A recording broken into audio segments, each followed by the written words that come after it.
The last thing Lisa expected to hear at 5:47 p.m. on a Friday was the word fire. Not in a warning, not in an alert, just in the way the new COO barked it like a dog command. If I see one more damn sync error, someone's getting fired. He waspicing outside the war room again, practically foaming at the mouth over a half-second delay in the real-time dashboard. Meanwhile, the actual issue had already been fixed 12 minutes ago. Elisa herself, after a routine packet, lost hiccup in the Idaho node. It wasn't even a bug, just a hiccup. Temporary, logged, documented, corrected. But Vince wasn't really looking for problems. He was looking for someone to blame. Lisa sat motionless, still sipping the now cold green tea she made at lunch. She watched the cursor blink on the last line of the report she'd been writing all day. Her screen glowed with Quietordo data validation flags, snippets with inline comments.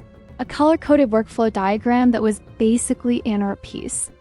This was Lisa's kingdom. Built over 14 years, custom by necessity, maintained by obsession, understood by exactly one person, her. If you've ever worked in an office where the loudest guy in the meeting knows the least, then you already know Vince. Slick haircut, no keyboard calluses, talks about scaling efficiencies like they're spices he picked up at Whole Foods. Kind of guy who asks what this button does while slamming enter.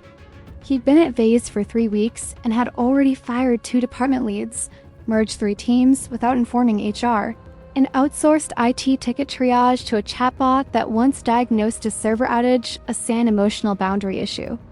That was Vince. Lisa had stayed quiet through it all because when you build the foundation, you don't scream when the roof leaks. You just keep the basementary. Tonight the ceiling was sagging and Vince was looking at her like she'd poked the hole. By the way, quick thing while we're here. If this story is starting to hit a little too close to home, and statistically 93% of y'all are listening without subscribing, go ahead and hit that subscribe button. Toss us a like while you're at it. It seriously helps the team keep the lights on and the coffee flowing, especially when we're burning midnight oil writing fees. Alright, back to Lisa. She typed her last line of code, exhaled and hit save. At the same time, the ticketing system chirped. Sync resolved, Lisa marks. She leaned back and stretched, a quiet satisfaction settling in her bones like good bourbon. She had no idea that by Monday her name would be brought up in a board meeting with a tone usually reserved for missing persons. The office around her was starting to empty. Shell from Ops waved goodbye without looking up from her phone. Tom in finance was already halfway down the hallway arguing with his wife on Bluetooth.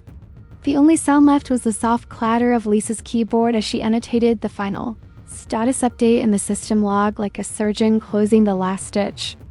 No one said thank you. No one ever did.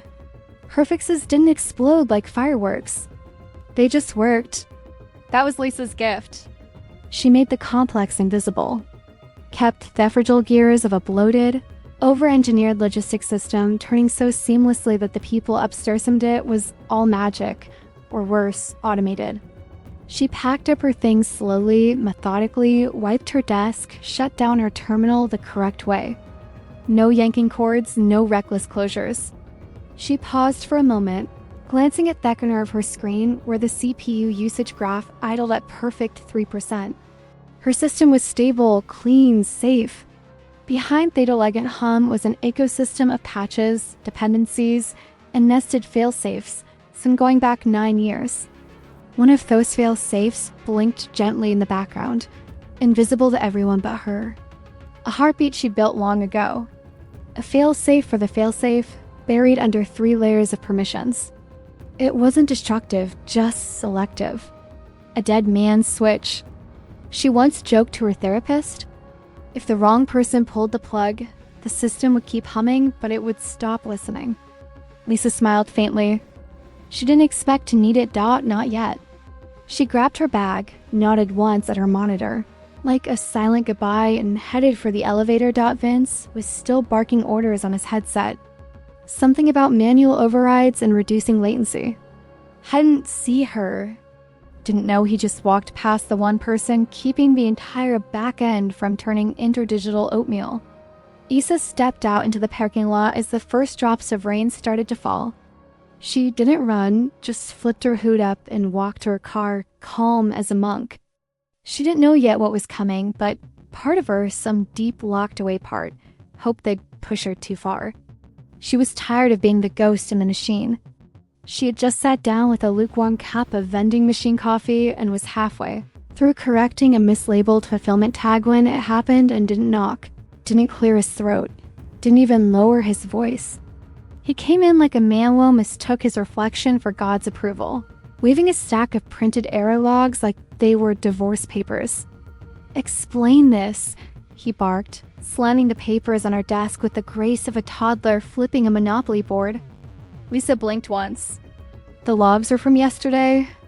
The same 12-minute cinch cup she'd already fixed, logged and noted in the morning's stand-up twice, including the rollback contingency and the local cache for route. "That was resolved," she said evenly, hands still in the keyboard. "Issue ID 76,345. I annotated it." "I don't care about your process," Vince shouted. His voice bounced off the drywall and sent nearby heads popping up like gophers. "You've had 14 years to build this rat's nest. Now I've got the board asking why order confirmations look like a toddler drew them with crayon. That's not even related to she started." But he cut her off. "You're done. Clear your desk." Now you could have heard a pin drop if it weren't for the humming of 20 open plan, desktops pretending they weren't witnessing a career execution. Semyon cowed. Someone else minimized slack. Lisa just stared at him for half a beat longer than usual. She was watching a kid shove a fork into an electrical socket and wondering whether to stove him. "Okay," she said. No raised voice, no desperate pleas, no awkward hair buffer pretending to mediate. "Just okay." She turned back to her screen, calmly clicked out of a Kleinish board, closed her SQL shell, and opened an old terminal window tucked beneath a tangle of tabs. The icon was a teal square labeled Upkeep Bat. She double-clicked. Pop-up blinked. Run final cleanup script. She hit enter. The cursor danced for half a second, then stopped. No dramatic red text, no self-destruct sequence countdown, just silence, like a tomb being sealed. Now Vince repeated like she hadn't already started packing. Lisa unplugged her keyboard like it was an afterthought, slid her 2 notebooks into her bag, Theons with 15 years of network topology diagrams and dependency flowcharts, reached into the drawer for her thumb drive. Not the personal one. The company issued one she never used. She left it behind. "Useless now. You'll need to sign the exit checklist," barked a junior HR rep who had magically appeared from somewhere behind. Vince like a bureaucratic NPC. She held out a clipboard like it was radioactive. Liza signed it without looking, then handed over her badge. "You'll be escorted out," HR added, the enthusiastic warmth of a vending machine rejecting a crumpled dollar. Lisa gave one final glance to her terminal. The maintenance script window had already closed itself. Behind it, a soft gray message on the internal dashboard now read, "System check completed. Handshake key required." She didn't need to explain what that meant because no one in the building even knew it existed. The system was up. It would keep running on autopilot for a while, it wouldn't listen to anyone who didn't have the handshake key. A 4-line verification sequence tied to a script stored offline and now inaccessible. Not malicious, not sabotage, just Asafguard, one that Vince himself had once described as paranoid overkill. Lisa didn't even smirk. There was no time for smugness, only precision. This was not revenge. It was contingency. She looked past Vince without a word. Past HR, asked the CFO, who was awkwardly leaning against the glass wall, pretending to check his phone. Not a single person made eye contact. It wasn't shame they were afraid of her or Vince, probably both. In the elevator, she finally exhaled. Her hands were shaking a little, not from fear, but from restraint. It took everything in her not to turn around and say, "Good luck fixing it without me," but she didn't need to. The cleanup script would speak for itself. Outside, rain had stopped. The clouds were breaking apart over the parking lot like tissue paper, and the sun made a reluctant return. Lisa got into her car. started the engine, and just sat 10 seconds. Maybe 20. Then she put the car in drive and pulled out, leaving behind the building she had spent a third of her life maintaining. Behind her, the lights inside Viaches glowed obliviously. For now, let them run the show. Let Vince lead his little parade. System would run on fumes for a bit, just long enough to give them false confidence. Then the lights would flicker. Orders would stall, dashboards would choke, and somewhere in the middle of all that panic, someone would ask, "Who built this?" And someone else would whisper, "She's gone." The world didn't end when Lisa left the building. No fire alarms, no server meltdowns, no manager sprinting down hallways screaming her name. Just the hollow silence of a Friday office pretending not to bleed. The kind of silence where you can hear the copier recalibrating and the janitor unwrapping, sandwiched 3 cubicles of her. She didn't look back. She didn't need to. People saw her, sure, head stern, but nobody spoke. Nobody helped. That's the thing about quiet professionals. People assume you'll always be there until you're not. Michelle from Ops tapped nervously at her phone, not even pretending to text anymore. Tom in finance stood halfway out of his cube like he might say something, but just shifted his weight and sat back down. Even the junior dev, Brandon, the one Lisa once pulled out of a permissions mess, so bad he almost deleted half the sandbox, just looked down at his desk like he was trying to remember what oxygen felt like. Or followed her to the elevator but didn't say much. "We'll follow up next week," mumbled, flipping pages on a half-complete termination checklist that might as well have been for coffee machine. Lisa just nodded. The doors closed. That was that. No exit interview, no thanks, no handshake, just quiet shoes on polished tile and a badge with it wouldn't beep anymore. She drove home in the kind of trance only rage can't touch. Not angry, not even sad, just done. Done carrying a system on her back while empty suits played executive. Done fixing dashboards at 3 a.m. while the marketing guy bragged about optimizing pipelines he didn't even know existed. Done being a ghost they all remembered when something broke. She didn't check Slack when she got home. Didn't check email. She deleted Bothups. Then, because the universe has a weird sense of humor, it started raining, slow, steady, soft like static. She made herself a Negroni, kicked off her boots, just sat by the window with an old fleece blanket and the sound of water thumping the gutter like applause. For the first time in 14 years, no one needed her and it felt okay. On Saturday, she went hiking, picked a trail an hour out of town where cell service evaporated before the first switch back. The air smelled like wet pine and moss and disobedience. Her knees protested, her lungs burned. But damn, it felt good to move. No notifications, no quick questions. Just her muddy ridge and the reminder that her body was not in fact a chair attachment. Back 8 VRCs, things weren't falling apart yet, but the edges were fraying. It started with a 4004 error in the fulfillment dashboard. The warehouse in Cincinnati couldn't push updates to the master inventory. At first, they blew up the VPN, then the warehouse tech, then Comcast. By midday, someone noticed their all-time delivery logs were lagging by 6 hours. Not broken, just wrong. A junior dev filed a ticket. Weird caching delay. An intern rebooted the main sync service twice. No change. By Sunday, someone flagged that the system was up, but orders weren't shipping. Customer service emails doubled. The chatbot had defaulted to generic responses. We're looking into it. Still, no one panicked. It was just a weekend after all. They figured Lisa's departure would sting for a few days. Then things would stabilize. Didn't understand yet. Couldn't understand because no one really knew how the guts of the system worked. They knew where the dashboards were. They knew which buttons to press, but they didn't know what those buttons were wired to. Lisa did, but Lisa was out on her porch Sunday night, wrapped in that same fleece blanket, sipping a second Negroni and listening to a true crime podcast about a guy who faked his death with dental records and a pair of pigs. She laughed when the rain came back heavier this time, as if the clouds had finally caught up to the rest of her week. She still hadn't checked her phone. Hadn't needed to. Because when you leave behind a structure you designed, One built like a puzzle box with pieces only you know how to align. You don't wait for the collapse. You know it's coming. You just wait for Thicho. Mondays started like every other corporate Monday.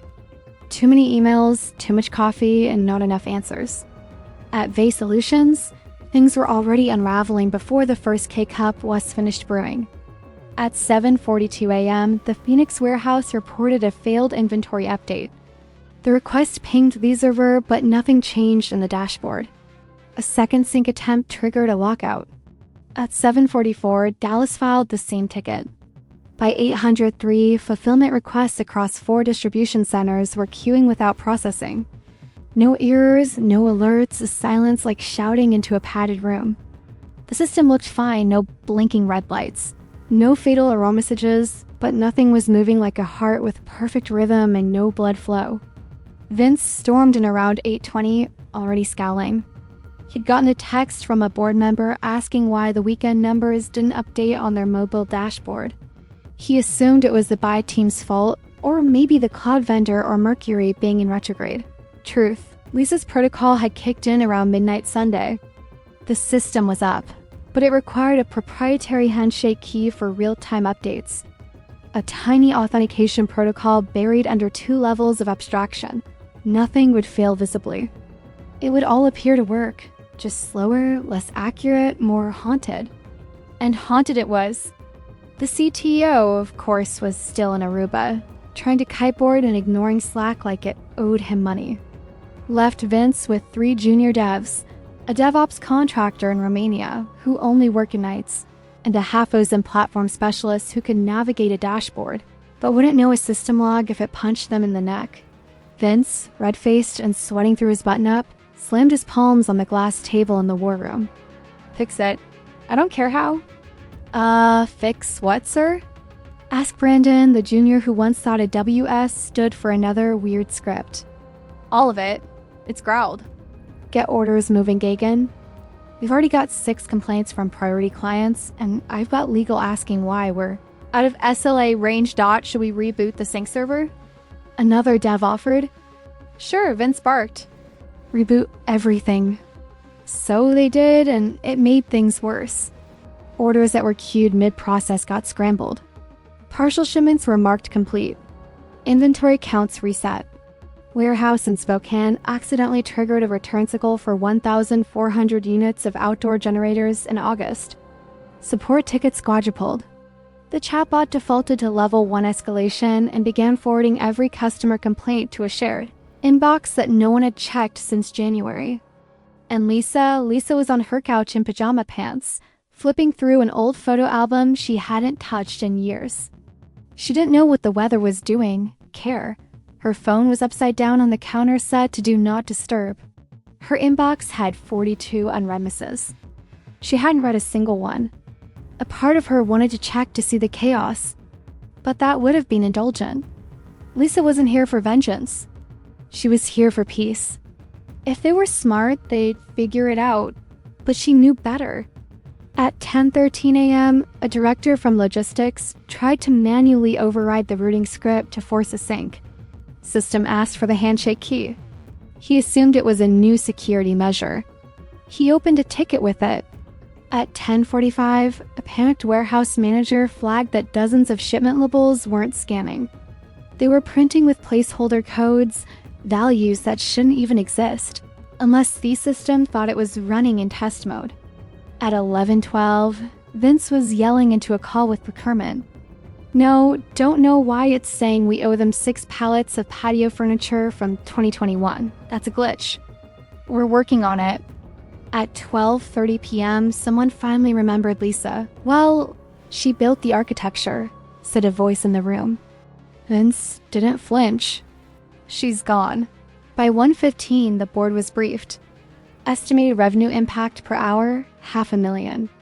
Projected brand damage, moderate to catastrophic. Estimated time to resolution, unknown. Lisa, meanwhile, was outside watering her plants. She just repotted a stubborn fuss that kept leaning to the left no matter what she did. She smiled at it. For once, something else could best stubborn. Not her problem anymore. Inside Vi's EQ, the lights were still on, but no one was home.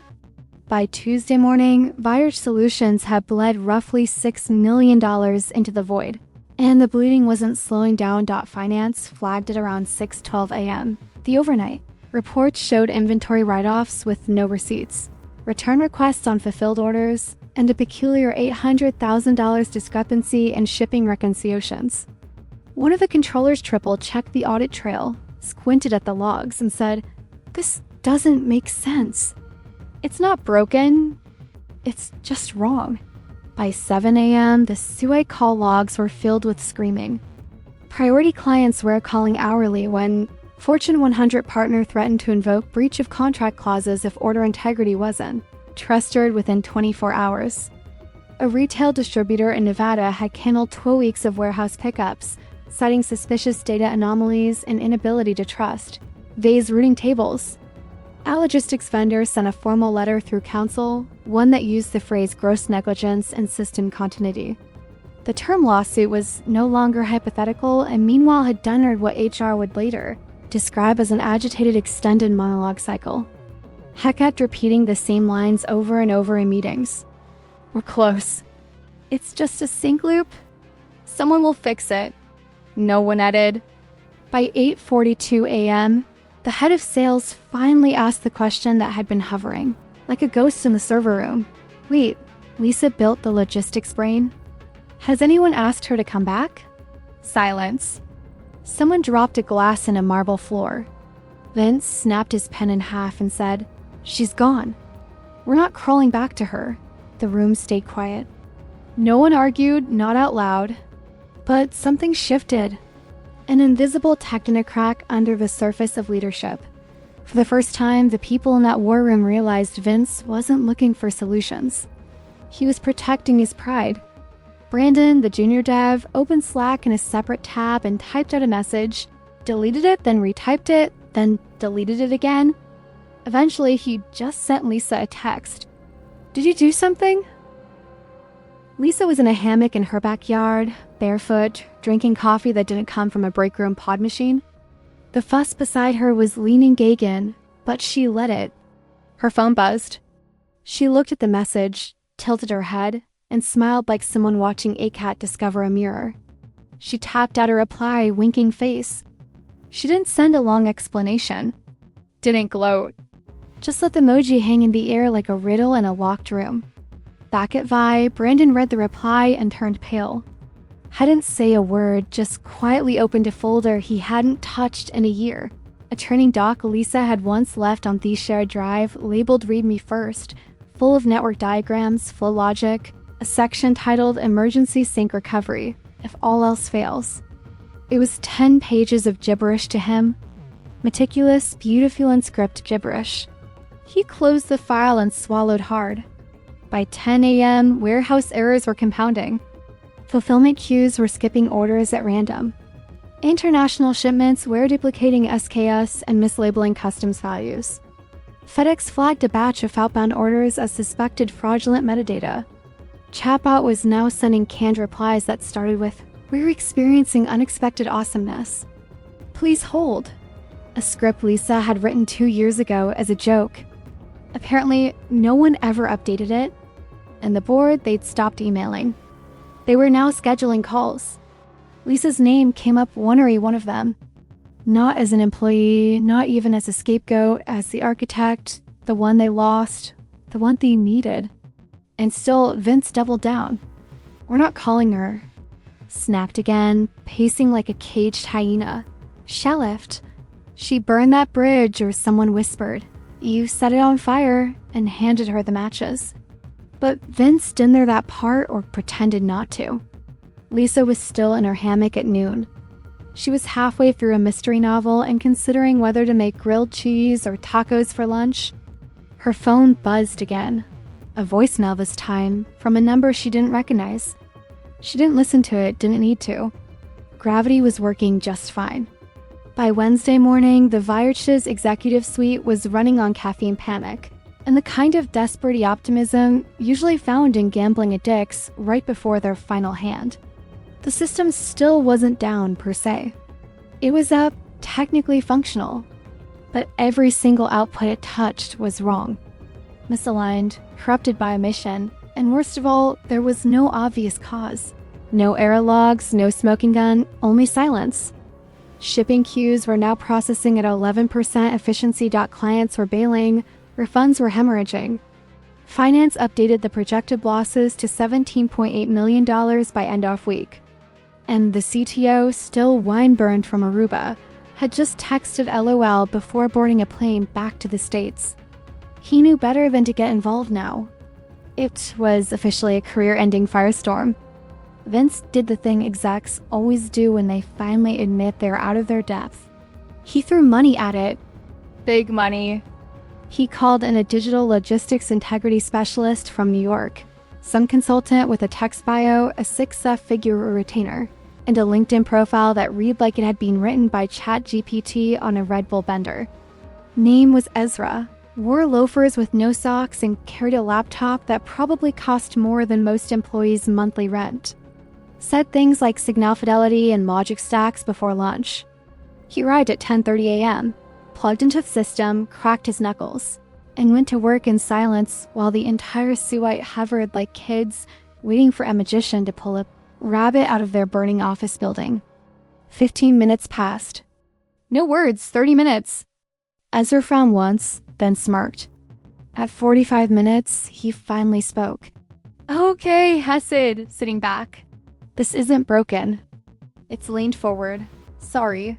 Ezra turned the laptop around, showing a diagnostic screen with cascading log sequences, handshake failures, and a perfect uptime curve that looked like a flatline. You didn't crash. You didn't get hacked. You didn't even suffer corruption. So, what is it? The coast sweating through his collar. Ezra raised an eyebrow. You ever seen a front door that closes perfectly, but online depends if you know the trick to lifting the handle, just so what this is? Vince scoffed. So, it's just locked, Ezra lawed. Short, sharp, almost musical. Not locked, not blocked, just waiting. This system is airtight, elegant, secure in ways I don't usually see outside of government work. Whoever built this didn't just know logistics. They knew human behavior. They built it to survive sabotage, but not stupidity. Brandon cleared his throat. Lisa Marks built it. Ezra paused. Who? Our former lead systems analyst. Someone else added, we let her go. Ezra slowly closed his laptop and leaned back, folding his arms. Then you better call her. Vince bristled. We've already got resources. You don't have a system problem. Ezra cut in. You have a Lisa problem? Vince's face turned a shade of red, usually reserved for stroke victims and sports cars. She sabotaged us. No, Ezra said almost kindly. She protected you from yourself. And you fired her. Silence. Kind of silence that feels like a countdown. Ezra stood up, slung his bag over his shoulder, and adjusted his cufflinks. My advice, he said, already heading for the door. Wire her whatever she wants. Full control, front-end access, indemnity, and get out of her way. And if we don't, Vince snapped. Ezra smiled. Then you'll be manually sorting order spreadsheets with interns and duct tape for the next 8 months, and BQ. 4B renting out this office space to vape startups. He left without another word. Vince didn't move, didn't speak, just stared at the door like it had betrayed him. He looked older now, not just tired, withered. His collar hung crooked, his jaw slack. The hands that once waved off, Lisa's concerns with smug dismissiveness, were now twitching against the table like they were trying to escape his body. Someone in the room finally said what everyone else was thinking. We need Lisa, and nobody disagreed. At exactly 6:13 p.m. that evening, Lisa's inbox dinged with a name she hadn't seen in years. It wasn't Vince. It was Trina from HR. The same Trina who once told Lisa to smile more in meetings and soften her emails, so the leadership team wouldn't feel attacked by data-driven logic. Email subject line read, exciting consulting opportunity at Vay Solutions. Lisa didn't even open it at first. She just stared at the preview from her kitchen counter, sipping tea and watching her cat chew on a succulent like it owed him money. She gave it a solid 20 minutes. Then, with grace of someone who had no reason to rush, she clicked it open. The email was the digital equivalent of corporate graveling dressed up in perfume. Phrases like your unique insight, mission-critical systems, and invaluable leadership memory. Not a single mention of the word mistake. Not one liney acknowledging she'd been publicly humiliated, walked out, and replaced by chaos in a suit. The request was simple. Viruses would love to retain her on a short-term basis to help evaluate and realign their core. Fulfillment systems. Timing was flexible but urgent. Compensation competitive. Lisa chuckled. She hit forward to Burnside at Legal Shield Group. Come subject consulting offer VARC Solutions. Her attorney, Diane Burnside, was a force of nature with a voice like bourbon and an email signature that ended with "I bill by the hour," not by the emotion. Lisa added 2 lines beneath the forward. Triple my old rate paid up front. No direct reporting. No NDA. No Vince. Then she put her phone down, poured another cup of tea, and opened her laptop. Not to log into the VIA system, but to edit her garden spreadsheet. She was trying to plan when to repot the lemon tree. An hour later, Diane replied, confirmed. Drafting response, indemnity clause, fully ability release, and a non-negotiable clause stating she chooses who to interface with. No contact with Vince-less written consent is given. Also added a clause for a one-time reputation restoration. Bonus if they try to frame this as a collaboration instead of a damage control measure. Lisa smiled. Surgical? No screaming, no vengeance, just gravity and lawyers. By the next morning, the contract was in her inbox, fully executed. Signature required. She skinned it, verified the terms. Payment will hit her account by noon. They'd done it. They'd caved. They needed the ghost in the machine. Now the ghost had terms. No office visits. She'd work remote. She'd choose the contact person, not Vince, not Trina, not anyone who had pretended she was invisible for 14 years. She picked Brandon. He may have been green, but he was never cruel, never dismissive. And she remembered how his hands shook when she first taught them how to run batch test queries without corrupting the cache. She sent him a short email. Brandon, need read write access to prod plus rollback privileges. You'll be my point of contact? Everyone else can stay in the panic room. Don't talk, just listen, LM. He replied in 4 minutes flat. Thank you. Access restored. I'll stay out of your way. I'm sorry. Lisa didn't reply. She didn't need to. She wasn't back for friendship or apology or closure. She was back because she chose to be. And she would leave the second the system hummed again. Not 1 second sooner. Not 1 second later. This wasn't revenge. It was maintenance. And she was the only one qualified. At exactly 11:02 a.m. on Thursday, Lisa clicked the login link they'd sent her. It wasn't even secure. She rolled her eyes and dropped her own credentials through a private VPN tunnel, patched into a sidecar server she had spun up in her garage years ago, back when she still believed in redundancy. Welcome screen of the Vicor fulfillment dashboard blinked to life, sluggish and stuttering like a stroke victim trying to remember its name. She didn't panic. She opened her terminal, navigated through 7 directories they'd forgotten even existed, typed in a command string that hadn't been touched since 2018. The system paused like a dog sniffing its owner's hand after a long absence. Then obediently it opened. She keyed in the handshake script. Wilmer's H and DHK finally seed a soft ding echoed through her headphones. 1 line of green text appeared. Welcome back, Lisa. Everything below it flicked into motion. Backlogs flushed. Queues realigned. Inventory caches were sensed. Sync servers stopped choking. Dashboards lit up like Christmas morning. The warehouse maps updated in real time. Even the chatbot, long thought feral, started responding like a Harvard grad with excellent customer service etiquette. She sat back, sipping her coffee, watching the numbers flow. She didn't rush. She let the system breathe. In the VAR's war room, the tension was thick enough to chew. The execs were standing shoulder to shoulder, staring at Brandon's laptop as the metrics flipped from red to yellow to solid green. Aloft at timed in the minute Lisa keyed in that handshake. Complete failure to full operational sync in 48 seconds. Ezra, the consultant, leaned against the whiteboard and muttered under his breath. Elegant, obscure, safe, damn good work. Nobody replied. Vince, eyes sunken, face pale, cleared his throat like he was gearing up for one last swing. I think I should talk to her.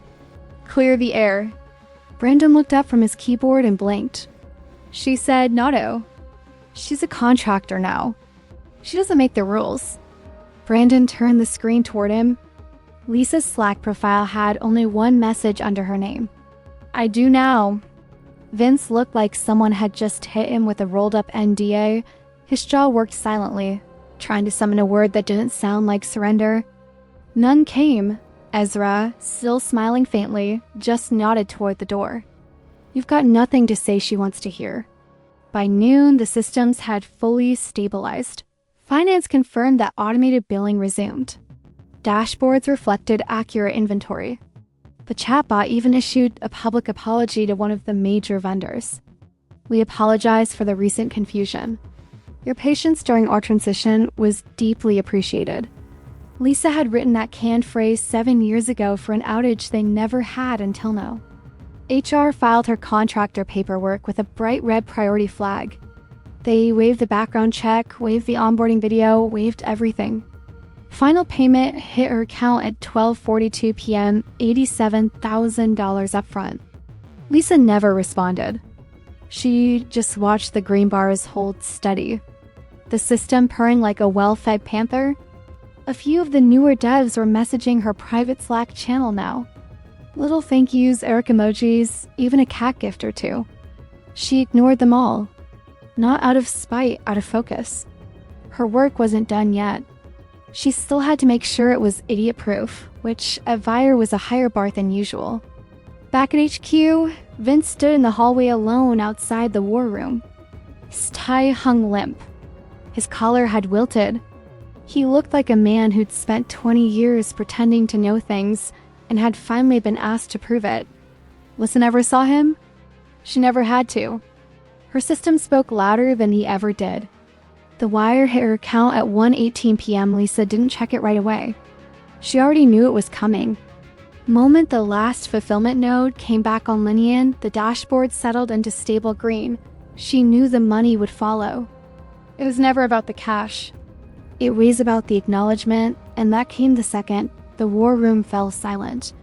Still, she opened her banking app louder that evening just to watch the number change. Not out of greed, out of closure. $87,000 paid in full. No questions asked, no negotiations, just a note in the memoline. Per contract, full scope execution. She closed the app, took a sip of Pinot Noir, and leaned back into the Adirondack chair on the porch of her air. Legs kicked up on the railing, breeze whispering off the lake like a scratch she already knew. Somewhere across the water, a loon called. It sounded like satisfaction. Back at Vi, the fallout began before the dust could settle. At 3:06 p.m., board convened on a closed-door emergency session. They didn't invite Vince, but he showed up anyway, pale, twitching, mumbling about operational continuity and legacy system opacity. He tried to explain how the systems had been sabotaged, how Lisa's structure was unnecessarily complex. He even brought a stack of color-coded printouts. No one looked at them. One board member, a gay-haired woman who'd been silent through most of the call, finally spoke. Fired the architect, she said quietly to look tough. Vince opened his mouth to respond. Nothing came out, just a dry, papery breath. They let him sit in that silence for 7 full seconds before moving on. Ezra, the consultant, was piped in remotely from a WeWork lounge in Manhattan. No PowerPoint, no drama, just one slide, system review, conclusion. He adjusted his glasses and said there was no flaw, no sabotage, no breach, just Asafguard. Pause. She built it right, he continued. You broke it. Someone in the room coughed. Lisa Marks built a system designed to protect itself from bad actors and bad decisions. You triggered its defenses. and then you blamed the firewall for not letting the fire in. The CEO didn't speak, just scribbled something into a leather notebook and closed it with a snap. By end of day Friday, Vince was reassigned to strategic partnerships, which is corporate for clean out your office and go write blog posts no one will read. Rumors spread like mildew. Some said he was suing. Others said he was already interviewing at a startup that matted digital dog collars. No one cared. Internally, HR circulated a memo reminding managers to value internal expertise and foster retention. It was 2 paragraphs long. Lisa's name wasn't mentioned, but it might as well have been carved into the footer. Back in the air bump, Lisa finished her glass of wine, washed it out with lake water, and went back inside. The fireplace was crackling. A half-finished crossword sat on the coffee table next to her laptop. She didn't turn the laptop on, not yet. She was in no rush. The system would run fine without her for now. She'd already hardened the permissions, left behind clean documentation, installed a quiet logic check that would alert her if anyone tried to change the root protocols. She wasn't paranoid. She was experienced. Her phone buzzed. A new mail. Subject line, Principal Systems Architect Remote $250K base. Plus equity from a company she'd once applied to fresh out of college. They ghosted her then. Not this time. This time, Themessage started with, "We followed the Vi incident. We know who built it." Like to talk. Lisa stared at the screen. She didn't reply. She didn't delete it either. She just smiled, set the phone down, and went back to her crossword. 1 clue left. 7-lit word for vindication. She filled it in slowly. "Was Emma? No, that's too much." She raised it. Her phone buzzed again. Second offer. Bigger company, better title, triple pay. She took one more sip of wine, looked out over the lake, and whispered to herself, "I'll think about it. You're the real stars of the corporate jungle." Thanks for watching. Hit subscribe or I'll flick the switch on your old cubicle memories.